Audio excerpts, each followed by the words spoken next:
Hi అండి, అందరికీ good morning. అందరు ఎలా ఉన్నారు ఫ్రెండ్స్? బాగున్నారా? లేచారా? లెగలేదా? వర్షం పడుతుందా మీ దగ్గర? మా దగ్గర అయితే ప్రజెంట్ వర్షం సన్న జల్లు ఇప్పటి వరకు పడింది.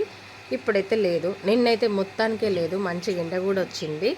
ఓకే, మీరందరూ బాగుండాలి, అందులో మేము కూడా ఉండాలని భగవంతుని మనస్ఫూర్తిగా కోరుకుంటున్నాను. టీలు కాఫీలు తాగారా ఫ్రెండ్స్? మేము ఇంకా తాగలేదు. ఇదిగో మాకు ట్యాప్ వస్తుంది, నీళ్ళు పట్టుకుంటున్నాం. ఓకే, మరి ఎన్ని పనులున్నా పొద్దుగల మిమ్మల్ని పలకరించాలి కదా, అందుకే పలకరిస్తున్నాను. Bye bye. చాలా పనులు ఉన్నాయి. అక్కడ చూసి మా పిచ్చుక మహారాజులు కిచకిచ కిచకిచ అంటున్నాయి. లేవంగానే ఏదో ఒకటి పెట్టాలి వాటికి ఖచ్చితంగా. గింజలు, బియ్యం గింజలన్నా లేదంటే కొంచెం అన్నం అన్నా ఏదన్నా పెడితే ఇక తినుకుంటూ వస్తాయి అక్కడికి.